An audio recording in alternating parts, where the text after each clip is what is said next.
다 함께 사도신경으로 신앙 고백하겠습니다.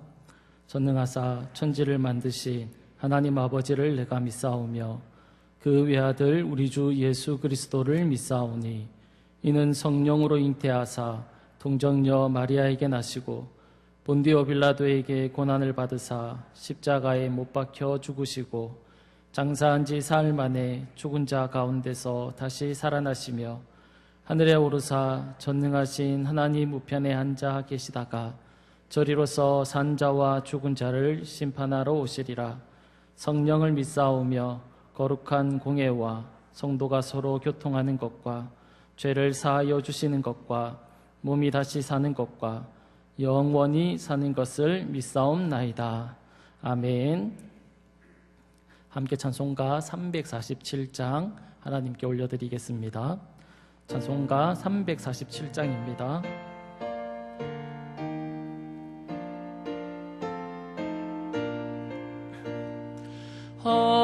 허락하신 새 땅에 들어가려면 마음의 준비 다하여 힘써 일하세. 여호수아 본받아 앞으로 가세. 우리 거할 처소는 주님 품일세. 시험 환난 당해도 낙심 말고서 마음의 걱정 버리고 힘써 일하세. 여호수아 본받아 앞으로 가세. 우리 거할 처소는 주님 품일세. 앞서 가신 예수님 바라보면서 모두 마음을 합하여 힘써 일하세. 여호수아 본받아 앞으로 가세. 우리 거할 처소는 주님 품일세. 일할 곳이 아직도 많이 있으니 담대하게 나가서 힘써 일하세. 여호수아 본받아 앞으로 가세. 우리 거할 처소는 주님 품일세. 4절입니다. 일할 곳이 아직도 많이 있으니 담대하게 나가서 힘써 일하세. 여호수아 본받아 앞으로 가세. 우리 거할 처소는 주님 품일세. 할렐루야. 교회 소식 전해드리겠습니다. 주보를 참조해 주시면 감사하겠습니다. 예배당 출입 시와 예배 중에는 마스크를 의무적으로 해주시고 스티커가 부착된 좌석에만 착석해 주시기 바랍니다. 학습 세례를 받고자 하시는 분은 당회 서기인 민병익 장로님께 신청해 주시기 바랍니다. 나머지는 주보를 참조해 주시면 감사하겠습니다. 이 시간 말씀을 받겠습니다. 이 복된 시간에 주시는 하나님의 말씀은 여호수아 1장 1절에서 9절 말씀입니다. 여호수아 1장 1절에서 9절 말씀입니다. 맡겨진 일은 다를지라도 라는 제목으로 말씀을 받겠습니다. 여호수아 1장 1절에서 9절 말씀입니다. 한 절씩 교독하신 후에 마지막 절은 같이 읽겠습니다. 여호와의 종 모세가 죽은 후에 여호와께서 모세의 수종자 눈의 아들 여호수아에게 말씀하여 이르시되 내 종 모세가 죽었으니 이제 너는 이 모든 백성과 더불어 일어나 이 요단을 건너 내가 그들 곧 이스라엘 자손에게 주시는 그 땅으로 가라. 내가 모세에게 말한 바와 같이 너희 발바닥으로 밟는 곳은 모두 내가 너희에게 주었노니 곧 광야와 이 레바논에서부터 큰 강 곧 유브라데 강까지 해쪽 속의 온 땅과 또 해지는 쪽 대해까지 너희의 영토가 되리라. 내 평생에 너를 능히 대적할 자가 없으리니 내가 모세와 함께 있었던 것 같이 너와 함께 있을 것임이니라. 내가 너를 떠나지 아니하며 버리지 아니하리니 강하고 담대하라. 너는 내가 그들의 조상들에게 명세하여 그들에게 주리라 한 땅을 이 백성에게 차지하게 하리라. 오직 강하고 극히 담대하여 나의 종 모세가 내게 명령한 그 율법을 다 지켜 행하고 우로나 좌로나 치우치지 말라. 그리하면 어디로 가든지 형통하리니 이 율법을 내 입에서 떠나지 말게 하며 주야로 그것을 묵상하여 그 안에 기록된 대로 다 지켜 행하라. 그리하면 내 길이 평탄하게 될 것이며 내가 형통하리라. 같이 읽겠습니다. 내가 내게 명령한 것이 아니냐. 강하고 담대하라. 두려워하지 말며 놀라지 말라. 내가 어디로 가든지 내 하나님 여호와가 너와 함께 하느니라 하시니라. 아멘. 어쩌면 한 번쯤 들어본 그런 이야기일 수도 있을 것입니다. 유명한 조각가 미켈란젤로가 시스틴 채플이라는 교회당의 천정에 벽화를 손수 그리고 있었습니다. 그가 그리는 교회당 천정은 바닥에서부터 까마득히 높았기 때문에 사실 바닥에서는 그가 그리는 그 그림의 세세한 부분들을 다 볼 수가 없었습니다. 그러나 그는 선 하나하나에 최선을 다해서 그림을 그리고 있었습니다. 그 광경을 지켜보던 친구가 그에게 이렇게 말을 했습니다. 여보게, 여기서는 자네가 그리는 그 그림의 세세한 부분, 작은 부분들은 보이지 않는다네. 그냥 적당하게 해두고 내려오라라고 그렇게 이야기를 했습니다. 그러자 미켈란젤로는 그 친구를 향해서 이렇게 물었습니다. 이 그림을 다 그리고 난 이후에 이 그림이 어떻게 그려졌는지에 대해서 가장 잘 알고 있는 사람이 누구겠느냐라고 그렇게 물었습니다. 그러자 그 친구는 당연히 자신이지, 그러니까 그림을 그린 사람이지 라고 그렇게 대답했습니다.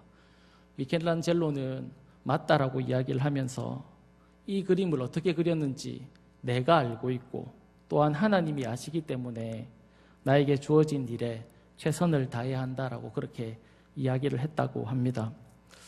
자신에게 주어진 일에 최선을 다하는 그런 사람의 모습은 어느 누가 보아도 멋있는 모습이고 또한 칭찬할 만한 그런 모습일 것입니다. 오늘 우리가 살피고자 하는 본문에 보면 자신에게 주어진 일에 최선을 다했던 한 사람이 등장합니다.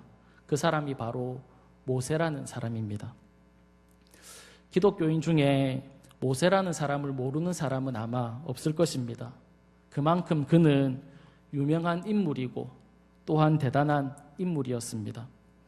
그런 모세가 오늘 본문 1절에 보니까 무엇이라고 말씀하고 있냐면 여호와의 종 모세가 죽은 후에라고 그렇게 말씀하고 있습니다. 2절에도 보면 동일하게 내 종 모세가 죽었으니라고 그렇게 모세의 죽음에 대해서 이야기를 하고 있습니다. 그러니까 하나님은 이제 모세가 죽었고 모세가 이 세상에 더 이상 있지 않다라는 것을 강조해서 말씀하고 있습니다. 모세는 대단한 인물이었지요. 하나님 앞에 크게 쓰임받았던 인물이었고 우리가 볼 때도 위대한 인물이었습니다. 하나님은 모세라는 사람을 불러서 이스라엘 백성들을 애굽에서 이렇게 구원했을 뿐만 아니라 약속의 땅 가나안으로 인도하는 그 일을 하나님이 모세에게 맡기셨습니다. 40년이라는 긴 세월 동안 모세는 하나님이 약속하신 그 가나안 땅에 이르기 위해서 수많은 이스라엘 백성들과 함께 광야에서 지냈습니다. 살기 좋은 땅, 풍부한 땅이 아니라 척박한 땅, 아무것도 없는 그런 광야라는 곳에서 40년이라는 세월을 모세가 보내었습니다. 그러니까 그 광야에 있을 동안 얼마나 힘들고 어려운 일이 많았겠습니까? 그러나 모세는 하나님이 자신에게 주어진 일, 자신에게 맡기신 일이 그 일이었기 때문에 그 일에 최선을 다해서 감당을 했습니다. 여기서 최선을 다했다라는 것은 주어진 일에 열심을 다했을 뿐만 아니라 그런 의미도 있지만 하나님의 말씀에 순종했다라는 그런 의미도 함께 포함됩니다. 우리는 이것을 늘 기억해야 합니다. 주어진 일에 최선을 다해야 하지만 하나님의 말씀에 순종해야 한다는 겁니다. 순종은 하나님이 하신 그 말씀 안에서 행하는 것을 순종했다라고 그렇게 이야기하지요. 모세가 그런 삶을 살았다라는 겁니다. 하나님이 앞으로 가라 하면 모세는 이스라엘 백성들을 데리고 앞으로 갔고, 하나님이 멈추라고 하면 멈추어 섰습니다. 홍해를 건너라고 하면 홍해를 건넜고, 반석을 치라고 하면 반석을 쳤습니다. 하나님의 말씀에 대해서 모세가 의심했던 그런 순간들이 없지는 않았지만 그래도 모세는 하나님의 그 말씀에 순종하면서 자신에게 맡겨진 일, 그 이스라엘 백성들을 데리고 가나안 땅 앞에까지 인도했던 겁니다. 자그마치 40년이라는 그 긴 세월을 지나고 난 이후에 모세는 지금 이제 가나안 땅을 이렇게 눈앞에 두고 서 있는데, 그때 하나님이 모세에게 이렇게 말씀했습니다. 너의 죽음을 준비하라는 겁니다. 오랜 시간 광야를 지나오면서 모세는 무엇을 상상했을까요? 무엇을 생각하면서 그 광야를 지나왔을까요? 아마도 하나님이 주신다고 약속했던 그 약속의 땅, 그 약속의 땅이 어떻게 생겼을까? 그 약속의 땅에 대한 궁금증과 기대를 가지면서, 그리고 그 땅을 상상하면서 그 척박한 광야길을 걸어오지 않았겠습니까? 그런데 하나님은 이제 곧 그 땅에 들어갈 수 있는 그 상황 앞에서 죽음을 준비하라고 그렇게 이야기를 한 겁니다. 모세가 스스로 생각할 때 참 억울할 수 있겠지요. 얼마나 들어가고 싶었겠습니까? 그래서 모세는 하나님 앞에 그 약속의 땅에 들어가고 싶은 마음이 있어서 하나님 앞에 들어가게 해달라고 그렇게 부탁을 하는 장면이 있습니다. 신명기 3장 25절에 보면 모세가 하나님에게 이렇게 기도합니다. 구하옵나니 나를 건너가게 하사 요단 저쪽에 있는 아름다운 땅, 아름다운 산과 레바논을 보게 하옵소서. 약속의 땅에 들어가게 해달라고 모세가 하나님께 기도한 것입니다. 그런데 하나님은 그 모세의 대답에 무엇이라고 대답하시냐면 그 일로 다시는 내게 말하지 말라, 그렇게 이야기합니다. 그러니까 다시는 나에게 그런 기도하지 말라고 하나님께서 말씀하고 있는 겁니다. 그렇게 모세의 삶은 이스라엘 백성들을 애굽에서 구원해서 광야를 지나 가나안 땅 입구까지 인도하는 일로 모세의 삶을 마치게 됩니다. 이것이 하나님이 모세에게 맡기신 일이었습니다. 모세는 평생 동안 약속의 땅을 성취하기 위해서 준비했고 그 성취되는 모습을 보고 싶었지만 하나님의 계획은 모세가 그 일을 성취하는 것이 아니라 준비하는 것까지다라고 그렇게 말씀하고 있습니다. 그렇게 모세는 자신에게 주어진 그 일을 충성스럽게 감당하고 역사 속으로 퇴장했습니다. 사랑하는 여러분, 하나님이 모세에게 맡기신 일은 이스라엘 백성들을 이끌고 가나안 그 땅 앞에까지 가는 그 일을 맡기셨습니다. 그 맡은 일을 잘 감당했던 모세는 이제 이 땅에서 사라졌다고 1절에서 말씀하고 있습니다. 그 이후에 하나님은 여호수아를 부르게 됩니다. 1절을 보시면 여호와의 종 모세가 죽은 후에 여호와께서 모세의 수종자 눈의 아들 여호수아에게 말씀하여 이르시되, 하나님은 모세가 죽은 이후에 여호수아를 이제 부르고 계십니다. 그를 부르셔서 그에게는 무슨 일을 맡기고 있습니까? 2절에 보면 내 종 모세가 죽었으니 이제 너는 이 모든 백성과 더불어 일어나서 이 요단을 건너 내가 그들 곧 이스라엘 자손에게 주는 그 땅으로 가라 라고 그렇게 말씀하고 있습니다.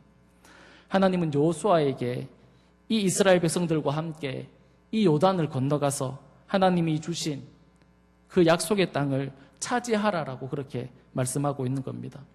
하나님이 여호수아에게 맡기신 그 일은 무엇입니까?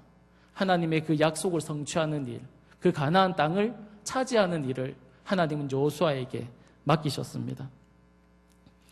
하나님의 약속을 준비하는 사람이 있는가 하면 하나님의 그 약속을 성취하는 사람이 있습니다. 누가 더 위대하다거나 누가 더 낫다거나 누가 더 크다거나 그렇게 말할 수 없습니다. 하나님은 그 사람마다 맡기신 일이 있다는 것을 보여주고 있다는 겁니다. 사랑하는 여러분, 하나님은 우리에게도, 우리 한 사람 한 사람에게도 하나님은 맡기신 일이 있습니다. 그것이 누군가는 준비하는 일이고 누군가는 그것을 성취하는 일일 것입니다.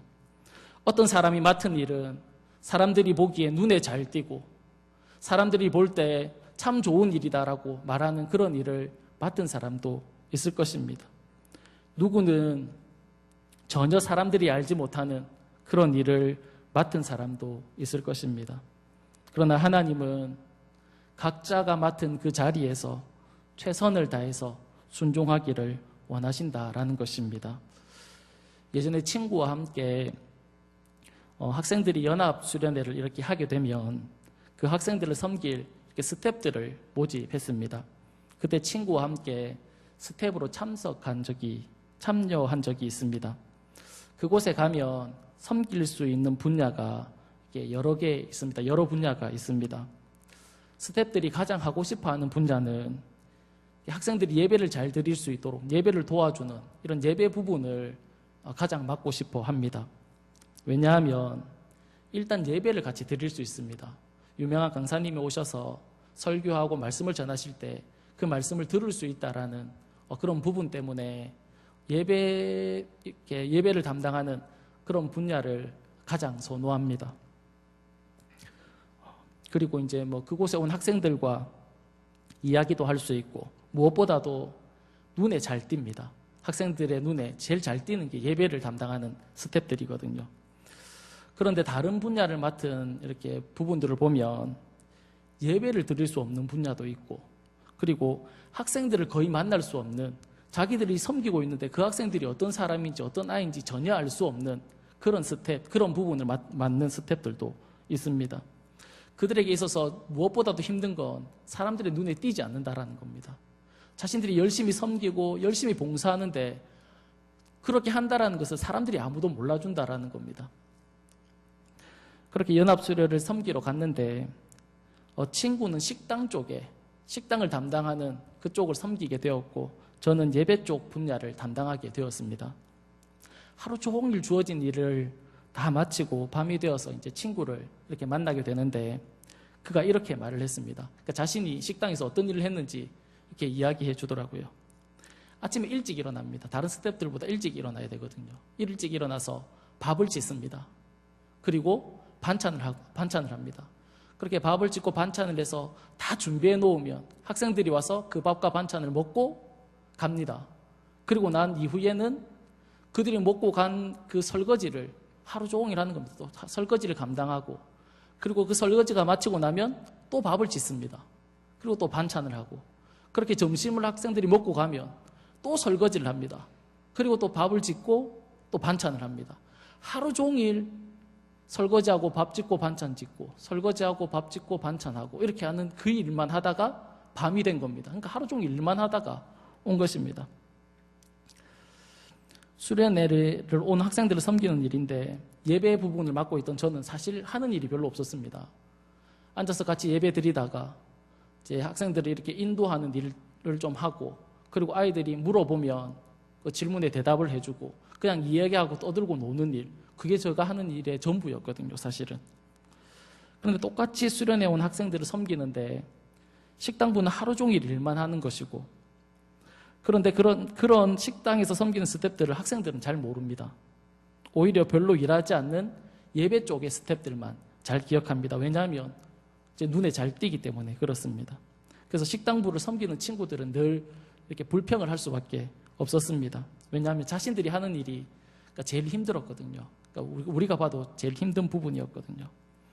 하나님의 일을 감당하는 일도 이와 마찬가지라고 생각합니다. 어떤 사람들은 사람들의 눈에, 성도님들의 눈에 잘 띄는 그런 일이 있는 반면에 그렇지 않는 일, 그런 일이 있는가 싶을 정도로 잘 알지 못하는 그런 일도 있지 않습니까? 그러나 사랑하는 여러분, 내가 지금 있는 그 자리가 하나님이 나에게 맡기신 일이다라고 생각하시고 그 맡기신 일에 최선을 다할 수 있는 저와 여러분이 다 될 수 있기를 간절히 바랍니다. 성경에 보면 이렇게 자신의 일에 최선을 다해서 감당했던 인물들이 있습니다. 그 중에 한 사람이 바로 세례 요한이라는 사람입니다. 저는 개인적으로 세례 요한을 참 좋아합니다. 그 이유를 설명해 드리면, 세례 요한은 모태에서부터 성령이 충만한 그런 사람이었습니다. 누가복음 1장 15절에 보면 이는 그가 주 앞에서 큰 자가 되며 포도주나 독한 술을 마시지 아니하며 모태에서부터 성령의 충만함을 받아 이스라엘 자손을 주 곧 그들의 하나님께로 많이 돌아오게 하겠습니다. 아멘. 세례 요한은 모태에서부터 성령이 충만함을 받아서 태어난 그런 사람입니다. 그런 그가 기적을 행할 수 있었을까요? 기적을 행할 수 없었을까요? 병자들을 고칠 수 있었을까요? 고치지 못했을까요? 저는 개인적으로 기적을 행할 수 있었다라고 생각이 됩니다. 왜냐하면 모태에서부터 성령이 충만했거든요, 세례 요한은. 예수님의 제자들도 보면 성령이 충만해서 기적들을 행하잖아요. 병든 사람들을 고치는 것을 우리가 볼 수 있지 않습니까? 그런데 세례 요한은 태어나기도 전에 이미 성령이 충만했던 사람입니다. 그러니까 그가 기적을 행하고 놀라운 일을 행할 수 있었을 것입니다. 그런데 더 놀라운 것은 그런 세례 요한의 삶을 보면 단 한 번의 기적도 행하지 않습니다. 단 한 사람의 병자도 고쳐주지 않습니다.